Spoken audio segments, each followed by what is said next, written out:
안녕하세요. 자, 오늘 2025 수능특강 문학과 관련된 작품을 오늘 처음으로 찍어 봅니다. 수능특강 이제 책을 받아보는 친구들이 이제 생길 것 같은데요.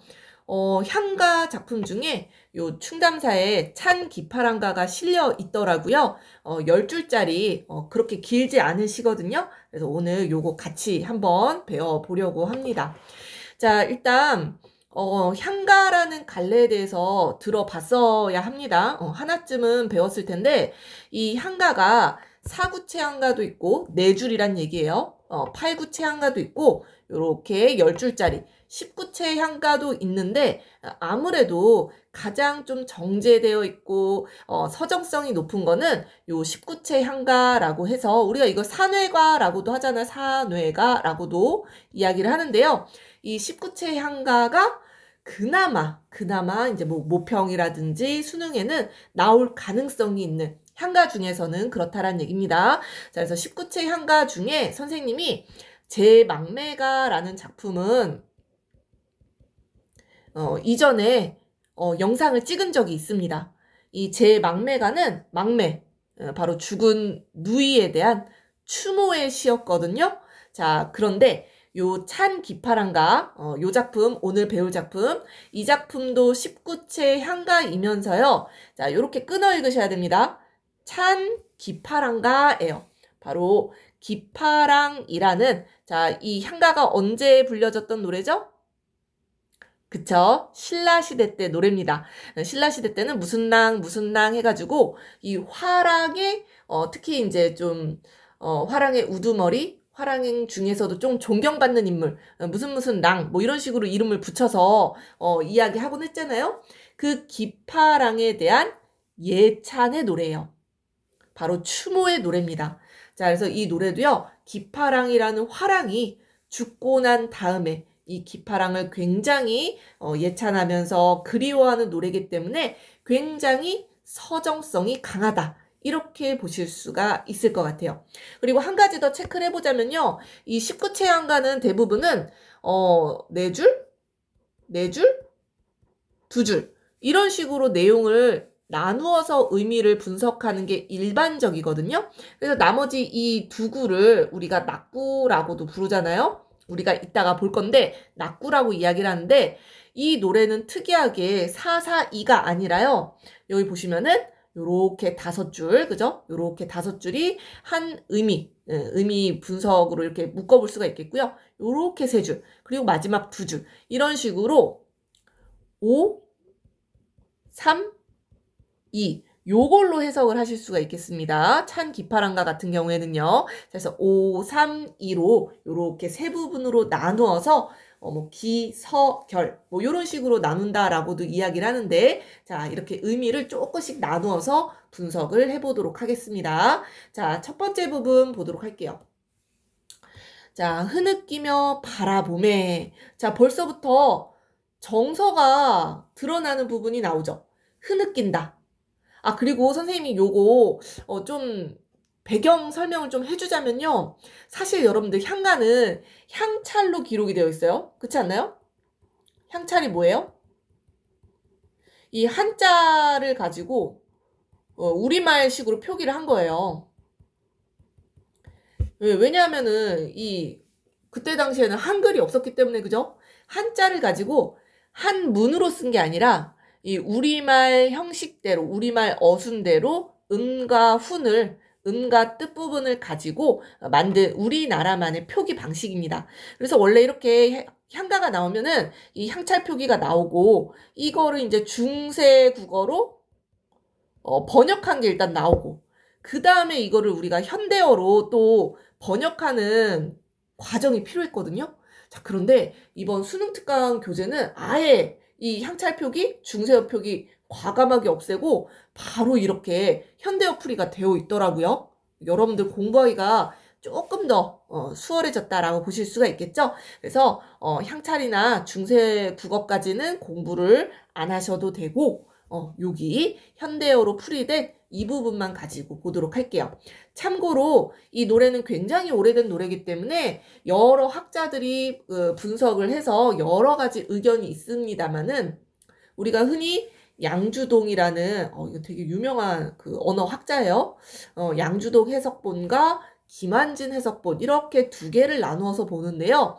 여기 수능 특강에 실려 있는 부분은 이 김한진 학자가 해독한 현대어 풀이를 놓고 있습니다. 우리는 수능 연계로는 요 해석본만 보시면 되겠다. 이렇게 봐주시면 되겠죠. 자, 다시 본문으로 오셔서요. 자, 정서 나와요. 흐느낀다. 뭔가 부정적인 정서. 그지? 바로 대상이 부재하는. 대상 누구예요? 기파랑이죠. 자, 기파랑의 부재로 인한 슬픔, 그리움의 정서가 드러난다. 이렇게 보셔야겠습니다. 자, 흐느끼면서 막 울면서 무언가를 바라봤어요. 시선이 가지요. 어디에 시선이 가냐면 이슬 밝힌 달이 흰 구름 따라 떠간 언저리에 거기에 그 시선이 간다는 얘기예요. 자, 첫 번째. 자, 이 시가 시험에 나온다라고 하면은 바로 기파랑의 모습을 상징하는 자연물들을 시험에 내게 되어 있습니다. 자, 첫 번째 자연물 달이에요, 달. 이슬까지도 밝히는 환한 달. 이 옛날에는 뭐 조명이나 뭐 이렇게 가로등 이런 게 없기 때문에 달이 환하게 비쳐야지 사람들이 그 달을 보고 길을 이렇게 갈 수 있었겠죠? 자, 이 달이 흰 구름 따라 떠간 언저리에 그 기파랑의 모습을 찾는 겁니다.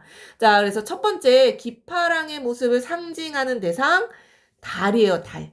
이 작품은 상징을 굉장히 잘 사용한 작품입니다. 그래서 달이 의미하는 여러 가지 상징성 있죠. 일단 첫 번째 딱 떠오르는 거 밝다. 굉장히 밝은 광명의 존재다. 사람들이 뭐예요? 이렇게 물 떠놓고 달님이시여 하면서 달에게 기원을 하죠. 그래서 기원의 의미도 있고요. 달은 하늘 높은 곳에 떠 있어요. 그래서 우리가 우러러보는 존재 이렇게 봐주실 수도 있겠죠. 굉장히 긍정적인 이미지를 주는 대상이죠. 바로 기파랑을 상징하는 자연물입니다. 기파랑을 상징하는 자연물 첫 번째 달이에요. 달. 달의 이런 속성들이 바로 기파랑을 의미한다. 이렇게 봐주시면 될 것 같습니다. 자, 그리고 시선이 또 어디로 가요? 모래 가른 물가에. 자, 달에서 물가로. 지금 시선이 어떻게 이동되고 있어요? 시선이 위에서 아래로? 아이고, 시선이 위에서 아래로? 이렇게 내려오고 있다. 이렇게 보실 수가 있겠죠? 위에서 아래로 시선 이동되어 있습니다.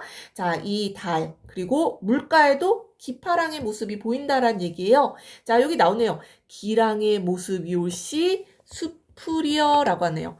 기랑의 모습과도 같은 수풀이여 라는 얘기입니다. 자, 이 수풀은 이 물 안에 이렇게 흔들리는 파란 그런 수풀을 여러분들 떠올리시면 됩니다. 그래서 그 수풀의 모습이 마치 기파랑의 모습과도 같다. 기파랑의 모습으로 착각한 대상이라고 보시면 되는데요. 자, 여기에서 이 기랑, 바로 기파랑이에요. 시적 대상입니다. 이 시적 대상을 상징하는 것, 바로 물가입니다. 물가. 자, 이 물이라는 거는 어떤 상징적인 의미가 있느냐? 자, 여기에서는 예찬의 대상을 상징하는 거기 때문에 긍정적인 의미만 여러분들 떠올리시면 됩니다. 자, 물이라는 거는 맑아요. 투명해요. 깨끗해요. 그죠? 맑고 깨끗한 모습, 기파랑의 고결한 모습을 여러분들 떠올려 보시면 될 것 같습니다. 자, 그래서 두 가지 나왔어요. 달, 물가, 기랑의 모습을 떠올리고 있어요. 자, 그래서 첫 번째 부분은요, 여러분들 흐느끼며 바라보고 있잖아요. 바로 부재하는 대상, 기파랑에 대해서 그리워하고 안타까워하는 그런 정서가 드러나네요. 자, 두 번째 부분으로 가겠습니다. 자, 세 줄 보시면 되겠죠? 이론의 자갈 벌에서 낭이 지니시던 마음의 갓을 쫓고 있노라. 자, 화자의 태도 여기 드러나잖아요. 좇고 싶다. 따르고 싶다. 그런 얘기입니다. 자, 무엇을 따르고 싶으냐? 당연히 기파랑의 모습이겠죠? 자, 화자가 있는 공간이 나와요. 이론의 자갈 벌입니다. 이론에는 시내예요, 시내. 그냥 쉽게. 시내라고 해석하시면 됩니다. 자, 1호라는 이름의 그 시냇가예요. 이 시냇가에 자갈벌에서, 자갈이 있는 곳에서 바로 화자의 위치입니다. 자, 이 자갈은요, 기파랑의 모습을 상징한다라고 보기도 하고 안 보기도 하는데, 자, 일단 선생님이 그래서 넣어놨어요. 자, 이 자갈은 어떤 모습을 의미하느냐? 자갈, 둥글둥글 하잖아요. 그래서 원만함과 단단해요. 강직한 모습. 요거를 상징하기도 한다. 기파랑이란 인물은 굉장히 좋은 사람인 것 같아요. 많은 사람들이 우러러보죠. 깨끗하고 맑은 인물이죠. 또 거기다 아주 단단한, 강직한 그런 인물이다라는 거 체크해 보실 수가 있겠습니다. 자, 요 자갈 같은 경우에는 기파랑의 모습을 상징한다라고 해석할 수도 있고, 빼기도 해요. 아무튼 여러분들 뭐 그냥 다 알아두시면 되겠죠? 자, 이 자갈벌에서 낭이 지니시던, 이 낭은 기파랑이에요. 마음의 갓, 마음의 갓은 끝이란 뜻입니다. 이 기파랑의 마음의 끝, 조금 더 유하게 해석을 해볼게요. 바로 기파랑의 뜻, 기파랑의 인품, 요렇게 해석을 하시면 되겠습니다. 그래서 기파랑이 가지고 있던 뜻과 인품을 내가 따르고 싶다라는 의미로 해석하시면 될 것 같아요. 자, 그래서 기파랑의 인품을 따르고 싶은 마음. 뭐 갓파랑이라고 불러도 될 것 같아요. 그죠? 갓파랑, 뭐 기파랑. 굉장히 존경스러운 그런 인물인 것 같습니다. 자, 마지막 두 구를 볼게요. 선생님이 아까 마지막 두 구는 뭐라고 했죠? 자, 19채 향가에서 가장 정서가 집약되어 있는, 다른 말로 하면 가장 정서가 고조되는 그런 부분입니다. 바로 낙구라고 이야기해요. 낙구. 요런 거 용어 여러분들 알아두시면 좋을 것 같습니다. 자, 이렇게 그 마지막 2구를 낙구라고 하는데요. 자, 정서를 집약시켜주고 고조시켜주는 역할이 있는데, 그게 또 빵 하고 드러나는 게 이 감탄사 부분이에요. 감탄사. 제망매가에서도 이 감탄사가 나왔었거든요. 미타찰에서 맛볼라. 뭐 이런 식으로 시작을 했었어요. 제망매가에서도. 자, 찬 기파랑가에서도 마찬가지입니다. 감탄사의 역할 알아두셔야 되겠죠? 시상을 전환, 집약, 마무리, 뭐 강조 다 됩니다. 그래서 감탄사가 이런 역할을 하면서, 자, 형식적인 특징 한 가지 체크하고 넘어가자면요. 이 라는 감탄사는 시조 형식의 기원이 된다라고도 이야기를 해요. 이거 선생님이 제망매가 찍을 때도 이야기했던 부분인데요. 이 시조 형식은 뭐예요? 3장, 6구, 45장 뭐 이렇게 이야기하잖아요. 이 3장이라는 게 초장, 중장, 종장을 얘기하는 거예요. 그랬을 때 마지막 종장 부분을 보면은 이 시조에서도 마지막 부분이 감탄사로 시작하는 부분이 많습니다. 뭐 어즈버 태평연월이 꿈이런가 하노라. 뭐 어즈버라든지 또는 뭐 아이야. 뭐 아이를 진짜 부르는지 아니면 뭐 감탄사라고도 보기도 하는데요. 아이야, 어즈버 뭐 이런 식으로 마지막 세 번째 부분, 그죠? 종장 시작할 때 감탄사로 시작하는 경우가 있다라는 거예요. 다 그런 건 아닙니다. 자, 그래서 이 19채 향가 같은 경우에도 우리 아까 뭐 4,4이든 5,3이든 세 부분으로 나눠지잖아요. 그죠? 이 세 부분으로 나눠지는 것과 마지막 장의 이 첫 번째 첫머리에서 감탄사로 시작한다라는 거. 그게 바로 19채 향가가 시조 형식에 영향을 주었구나.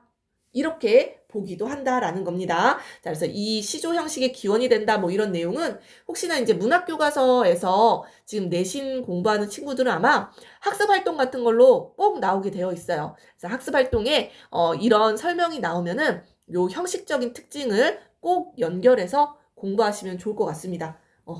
서술형으로 내기도 굉장히 좋은 부분이에요. 자, 아무튼 시조 형식의 기원이 되는 그런 감탄사, 형식적인 특징 체크를 하시고요. 자, 마지막 자연물 나옵니다. 잣나무 가지가 높아. 자, 이 잣나무는요, 그냥 나무가 아니라 굉장히 키가 큰 나무예요. 뭐 10m도 넘는다고 하는데, 아무튼 이 가지가 너무 높아. 눈이라도 덮지 못하는 고깔이여라고 했어요. 고깔은 화랑의 우두머리를 의미합니다. 자, 눈도 덮지 못하는 그렇게 높은 존재다라는 얘기예요. 이해되시죠? 자, 그래서 이 잣나무 가지도 기파랑의 모습을 상징하는 자연물입니다. 굉장히 높은 키가 큰 나무죠. 그래서 고고하다, 뭐 절개, 기상이 드높다, 이런 이미지를 여러분들 떠올리시면 될 것 같아요. 자, 그래서 기파랑을 상징하는 자연물들 많게는 4가지까지 봤거든요. 이 노래의 가장 중요한 부분이라고 보실 수가 있어요. 가장 중요한 부분이니까 요거는 꼭 기억을 해주셔야 되겠습니다. 자, 그래서 기파랑은 어떤 인물? 정말 숭고한, 모든 이가 존경하고 우러러보는 그런 인품의 대상이다. 그래서 이 노래는 예찬의 태도, 추모의 태도, 그리움의 정서, 이런 것들이 담겨져 있는 노래입니다. 자, 마지막으로 하나 더 체크해 보자면요. 마지막에 나오는 이 눈은 딱 봐도 좀 부정적인 그런 의미를 갖고 있다, 이렇게 보이지 않나요? 눈이 덮지 못하는 높은 잣나무라고 표현했잖아요. 그죠? 자, 바로 시련이나 역경이나 뭐 불이나 뭐 유혹이나 막 이런 이 부정적인 그런 의미를 상징하는 부정적인 의미의 시어로 사용이 됐습니다. 자, 그래서 이 눈과 잣나무 가지는 의미상으로도 대비가 되고요. 색채도 대비가 되는 거 보이시죠? 모르겠어요? 색채 대비? 눈은 하얗잖아. 그지? 흰색. 잣나무는 초록색, 청색, 그지? 그래서 흰색과 청색의 색채 대비 강렬한 시각적인 효과를 줍니다. 그래서 강렬한 시각적인 효과와 함께 바로 이 화랑의 고고함과, 그죠? 고고한 드높은 기상, 이런 것을 강조하고 있다, 이렇게 봐주시면 될 것 같습니다. 자, 어떻게 내용 이해 잘 되셨나요? 자, 5줄, 3줄, 2줄.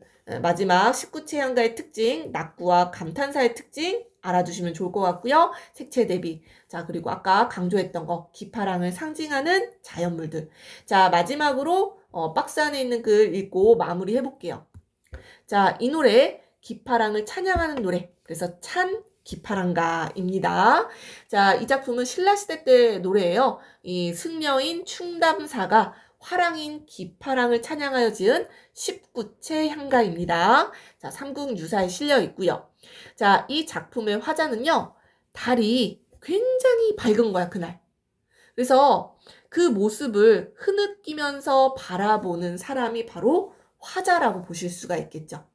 또 모래 언덕 깊숙이 이 냇물이 갈라 들어간 강변에 서 있습니다. 이 강변에서 기파랑의 모습을 보지만 실은 착각이었고, 뭐 여기 있었잖아요. 기랑의 모습이올시 수풀이여, 뭐 이런 모습이 있었죠. 냇물, 강변. 자, 화자는 다시 이론의 자갈벌에서 기파랑이 지녔던 숭고한 마음의 끝을 좇고 싶구나, 따르고 싶구나, 이렇게 이야기를 합니다. 자, 그리하여 기파랑의 정신은 하늘 높이 솟은 잣나무 가지와 같아서 눈도 덮을 수 없는 너무 고고한 존재라고 찬양하는 그런 노래라고 보실 수가 있겠네요. 자, 이 시는요, 기파랑이 어떤 사람이다라는 것을 막 열거하거나 묘사하거나 그거보다는 고도의 이 비유와 상징을 사용해서 굉장히 세련되게, 그래서 우리가 문학작품으로 다룰 만한, 시험에 낼 만한 그런 출제 요소가 많다라고 보실 수가 있겠죠. 자, 흰색과 푸른색의 색채 대비도 드러나고요. 자, 그래서 이 기파랑의 인품을 강조할 수 있겠죠. 색채 대비를 통해서 달, 물서리, 자식까지, 이건 중세어 표기예요. 달, 뭐 시냇물, 잣나무 가지, 뭐 이런 것을 이제 비유, 상징이라고도 볼 수 있어요. 그래서 기파랑의 모습을, 인격을 형상화하였다라고 보실 수가 있겠습니다. 굉장히 문학성이 뛰어난 향가로 우리가 손꼽을 수 있는 작품. 그래서 여러분들 향가를 공부한다, 뭐 다 공부하실 필요 없어요. 2작품 정도 공부하시면 되겠습니다. 제 막매가, 그리고 오늘 배운 찬 기파랑가. 자, 주제 체크해 보시고요. 오늘 수업은 여기까지 할게요. 자, 수능 특강 수능특강 문학에 나온 작품들 하나하나 영상을 찍어보려고 하니까요. 여러분들 잘 따라와 주셨으면 좋겠습니다. 자, 오늘 여기까지 할게요.